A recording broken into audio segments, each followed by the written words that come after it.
Ah, I get the Lasher casting now.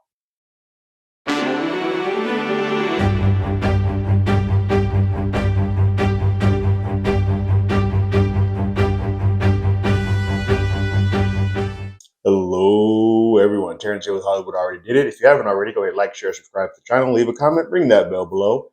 Anytime we have something, you will be among the first to know. Third episode of Mayfair Witches is out, called The Second Line, or just Second Line. There's no article in front of it. For those of you who've been following along, you know that I've been pretty hard on the Lasher aspect of the series. It's the one thing that just wasn't quite sticking for me. But I did give a little bit of leeway. I was told to that some of this is playing the long game, but I did give a little bit of leeway because I had not seen the sequence that occurred between Lasher and Rowan. And until I got that, I'm going to leave my thoughts, my complete disdain for the character in my heart. I'm happy to say that when we finally do get that scene between the two of them, I now begin to understand why they went the way they went with casting. It all starts to make a little bit more sense. So I'm going to eat some crow on this one. But let's get into the episode. We get another prologue with Suzanne, who I am now officially, yes, without reading the books, without having much knowledge, she is the prime Mayfair witch, if you will. In this prologue, she notices that someone close to her has been harmed and violently attacked by a wild animal, and they bring her to help. They bring them to Suzanne, who's the healer, to help see if there's anything that she can do for her. She goes and is attempting to try and fix her, make her better, make her healthier, bring her back to being right. But the woman says, "Hey, no, that's not what I need from you. You'll still be able to talk to me in death. I'll still be around in death, but I need to go to the other realm. And I'm not going to heaven. I'm not going to hell. But I need you to stop doing what you're doing to try to heal me and bridge me to the afterlife." And it's a fitting tale for this entire episode as we deal with a lot of death and talking to death and the way that some people sort of respond when surrounded by death. We then pick up immediately at the end of the last episode where Rowan and Deidre are in the elevator. She is crying, hysterical, holding Deidre, who at this point she still doesn't know is her mother, but knows that there's some type of connection to her there. And the elevator doors open and people start freaking out and screaming because they see a woman covered in blood and the other woman with her throat slit. I am checking out immediately. But Carlotta is also there, and she's freaking out and feigns some semblance of being sad that Deidre is gone. And I think in her weird way, she did care about Deidre. She just wanted to sort of protect the family, and without actually having a conversation about it. Um, After a little bit of questioning with the police, Rowan meets Carlotta, and Carlotta immediately tells her, like, "Hey, I'm your great aunt. That woman there was your mother. And there's a lot of information, but I need you to come back with me so we can talk about things." She lets her know that Mr. Mayfair is en route. She doesn't give the name, but it's Cortland, but he's en route. And with that information, she's just getting sort of inundated with info between that being her mom and now she's dead, you being my aunt. There's a lot of information just coming upon her, and she's a little bit overwhelmed. She sees Cyprian outside waiting for her, and she's like, "You know what? I'm gonna make a beeline. I'm gonna get out of here. I'll holler at you later, aunt. But I can't be here anymore." And she goes with Cyprian. They get back to Cyprian's loft, and Cyprian starts to explain a few things to her. He explains that he was attached to her from the Talamasca from an early age.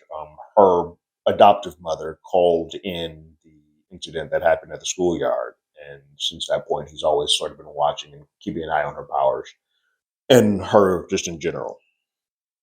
That rubs Rowan a bit of the wrong way. She's like, "Well, my mom lied to me this whole time. She said that I always knew that I had these powers, and she lied to me and wasn't being honest." And she sort of like that's her way of protecting. She's like, "I call BS." It's just she's internalizing a little bit that the person that she thought she was attached to did not really have her best interest, or did not tell her everything that was going on with her, and she felt like she was insane and kind of on an island by herself.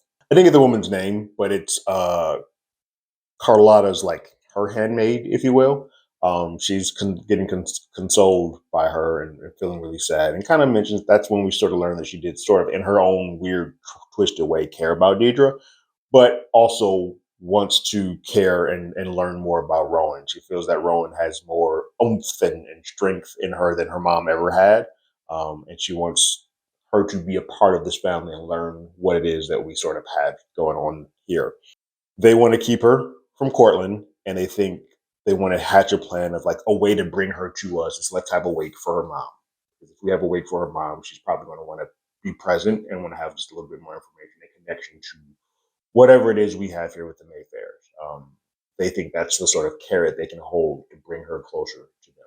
Back at the loft, Cyprian informs Rowan that not all Mayfairs have powers, which is good to know because I was getting a little bit confused with how like some are and some don't. And her mom, her adoptive mother, who she still doesn't know is a Mayfair yet, um, didn't have any powers. Cortland doesn't have any powers. But to Cyprian's point, Cortland doesn't have any powers of like mystical beliefs, but he is a very rich and powerful man. And so his power comes in the form of money and prestige and sometimes can be a little bit more dangerous, especially for somebody who's in a family that everybody else has power and he doesn't.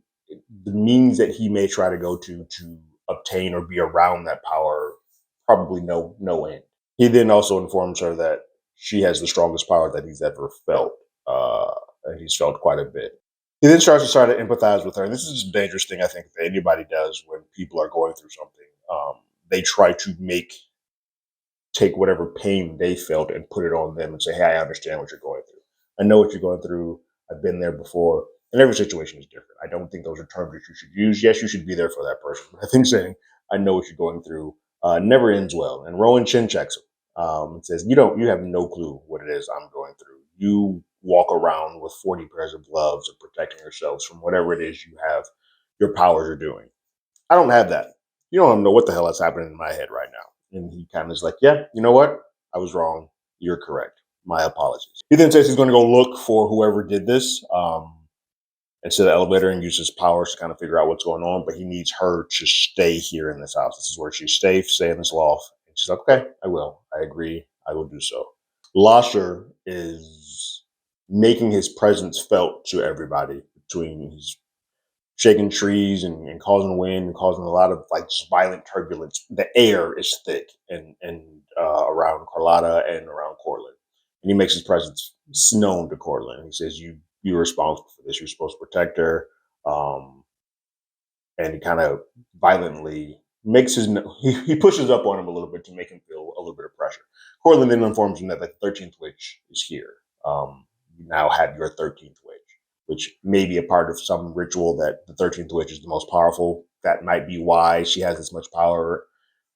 And so it might be why everybody's kind of trying to pay attention to her. It also might be why like Carlotta took Rowan from Deidre. She may have known that like if this is the 13th witch, you need to keep her away from whatever it is you're doing with Lasher. I don't want her to be a part of that. So I'm doing this to protect her, but doing it at the, sort of the service of Deidre. While in the loft, Rowan is there, and Odette, Cyprian's sister, shows up. She doesn't seem to be a medium of any form or like have any powers. So it's clear that powers don't go to anybody in the family. But she is pregnant, but not a kid of her own. She's pregnant as a surrogate, and Rowan starts to sort of feel a type of way of like, hey, do you have any connection to that kid? And she's like, no, I don't. It's like what that kid does to you. She sort of starts transferring and projecting how she feels about being taken away from her parent, her birth mother, and put into this adoptive situation. She feels that that kid's going to have that for her, and sort of it's a rude. First time, and I'm like, hey, yo, Rowan, you're being a bit of a dick here. Let her do what it is that she wants to do. You don't need to project to everybody. Not everybody's going to feel the exact same way as you. Then the fire alarm goes off. Fire alarm goes off. It's clear that that's a sort of a trick or a trap to get them out of the home. There's no way that just occurs. But they end up on the street. Odette's got to go to work. She's like, I already told you that I had to leave. So she leaves her off and she tells her, Rowan mentions, she's like, I need to go see my aunt, I guess. I can go do that while this all gets fixed. So Odette tells her, like, yeah, First Street's that way. You want to walk that way a couple of blocks. Carlotta, while she saw Deirdre in the elevator, she took the pendant off. Now that she was dead, she can actually remove that from her because there's no thing binding it to her. But they need to get that bound to someone, or else all hell's going to break loose. So she puts that on Delphine, who was the person that was taking care of Deirdre, the woman that Deirdre saw when she was leaving. She was like, "Nope, go, get out of here." She puts it on her, and a world of hurt and pain is going to be put on this poor child as this poor woman as the episode goes along. But Carlotta tricks her to go into the basement and then locks her in the basement and basically shuts that spirit, that whatever is calling to that pendant and that down in that basement. So then we see Rowan heading to First Street, and while she is there, we can see that Lasher sort of following behind her. And then we get a sequence of her sort of being in this celebration of death that happens in Louisiana. They are very much into their spirit, their spirituality, and the dead there. And Rowan runs into a woman on the street who is being projected. It's Lasher, but he's projecting as a woman to her, so she doesn't quite get that at that point. And they offer her a drink.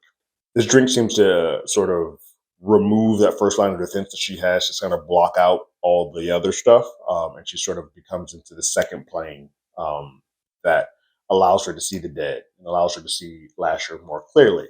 And then the woman takes her to dance. It's somebody again. It's Lasher doing this, and then we actually see Lasher present himself as he is with a mask, and he refers to himself as Adonis. And it is in this moment that I start to see, like, oh, that's why Lasher was chosen, because there's a chemistry between the two of them, and it feels palpable.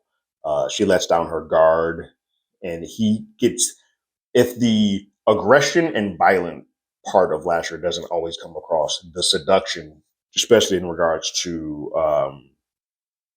Rowan, the seduction and intoxication is like you can feel it on your lips, and he nails that, and it feels very uncomfortable, but also you can also understand how quickly and how easily it is for Rowan to get sort of swept away into it. He seduces her and he kisses her in this medium world, but it's always real for them. And she answers him and hears things in his head before anything comes, and she's like, "You need to be careful what you're thinking, because he's letting on what he wants to probably do with and to her." Um,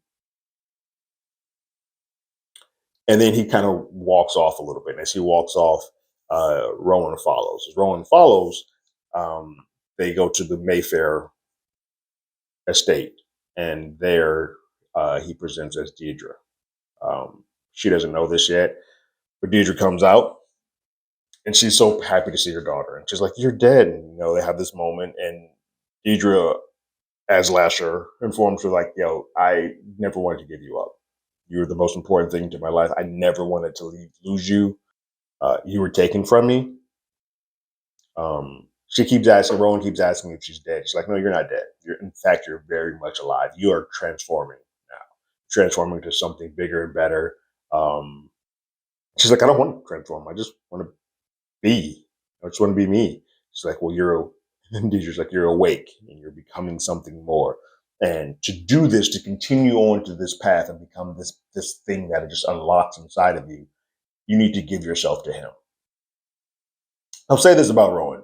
While she does end up in some precarious positions, she's like, Cyprian specifically told Joe as not to leave that house. So if there's a fire alarm, just wait till hang in that area around people. But she does have some good instincts, because she immediately is like, "Nope, nope, no, you're not my mom, and this doesn't seem right." And we start seeing Deidre's eyes sort of glass over, and when Rowan sort of realizes that it's a projection. And in that, she then wakes up and finds herself on the street of Louisiana, still in that same parade that she originally started in sort of an dazed and induced state. Cyprian, on the other hand, is off trying to do some Scooby Doo murders, if you will. He goes to the elevator and tries to touch things to sort of figure out who it was that got into the elevator. Now, what we find is that Cortland tried to look at the tape, the footage of the elevator, and it's been wiped. So there's a bigger thing sort of happening here. And then when Cyprian touches the walls of the elevator, he's getting blank space. He's getting nothing. So he then goes to the corner to look at Deidre's body, and he's taking photos. He's being allowed in there as under the guise of a forensic FBI agent, but he's taking more photos. And in that, the coroner steps away for a moment, and Cyprian puts his hand on Deidre.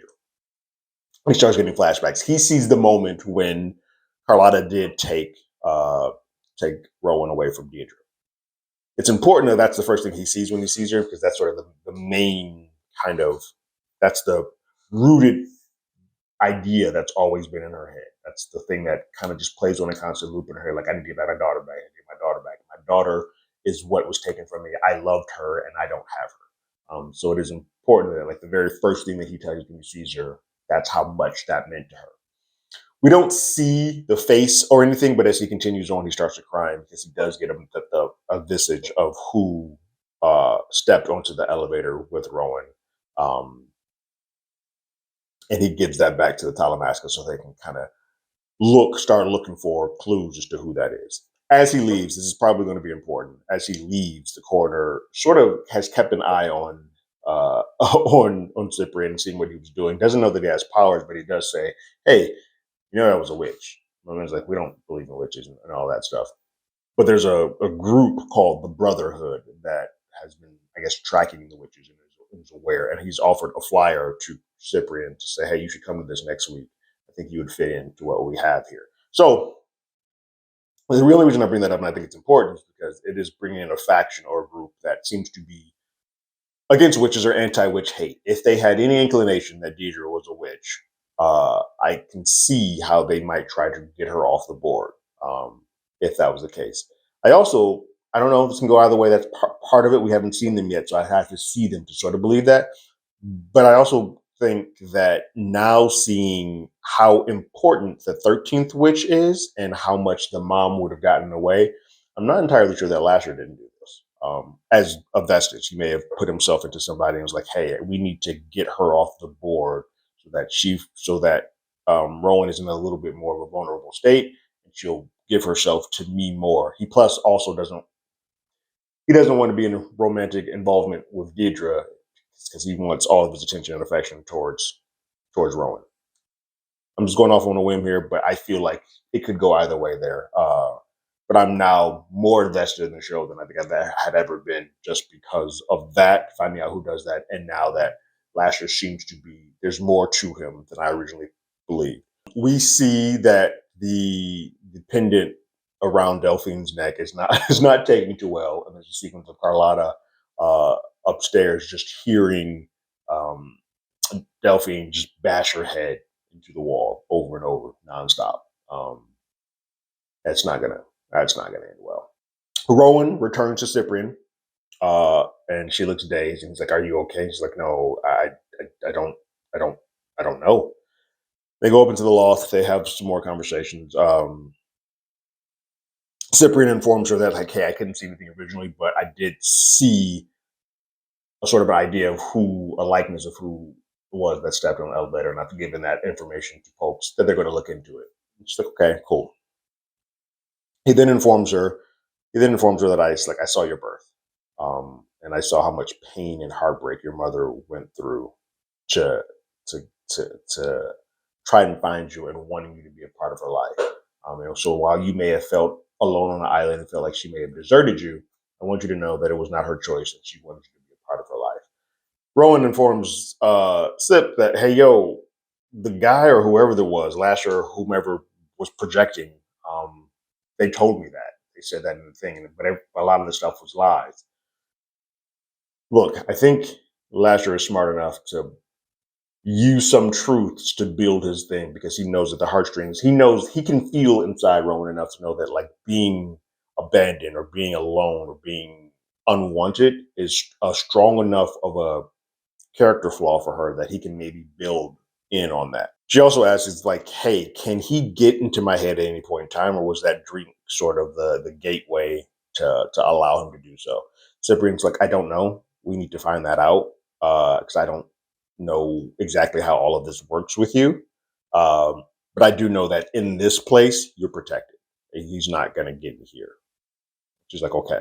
And then it's like, hey, look, I may be able to see how this all works. I think we need to touch again. She's like, hold on. The last time that I touched you, I almost killed you. Are you sure you want to do that again? He's like, well, it's a little different now. I think you trust me. And they kind of have a moment where they look like, I do.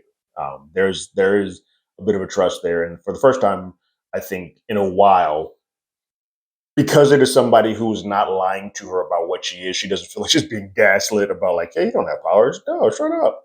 There's someone being vulnerable and honest with her. She's like, I do trust you. And so he takes off his rogue gloves for my X-Men fans. Takes off his rogue gloves and they touch. And then the episode ends. And so we're going to obviously spend the next episode inside of whatever world is sort of created for Cyprian and Rowan, and then also probably the Wake. But this is a very good episode. I still like the last episode a little bit more, maybe because there's the death and intrigue, but it felt a little bit more streamlined. But I do like this episode a lot because the one thing that I had a problem with going in was Lasher was not a believable villain. And for the first time, I now see how it works. I think a lot of times, for those who do anything in acting and casting and whatnot, sometimes they cast versus the lead. So I feel like the actor that played Lasher was cast to go against scenes with Alexandra Daddario, and they work very well. But then sometimes those tests don't work as well with other actors, and so they're like, well, we're just gonna have to wing this one until we get to the point where it's good. And so there was enough good things happening around the episodes to make it to this point where I think, okay, now we're off to the races and I'm fully invested. So with my viewer who told me to hang in there, you got me. You're right. I'm now starting to believe. What did you guys think about the third episode of Mayfair Witches called Second Line? But leave your thoughts and comments in the comments below. If you haven't already, go ahead and follow us on Twitter at HollywoodADI. You can hit us up on email at HollywoodAlreadyDidIt@gmail.com. We also have a podcast with the same name. That's on Google Podcast, Spotify, Apple Podcast, any other place podcast. We're there. And like always, I got my ticket. You got yours.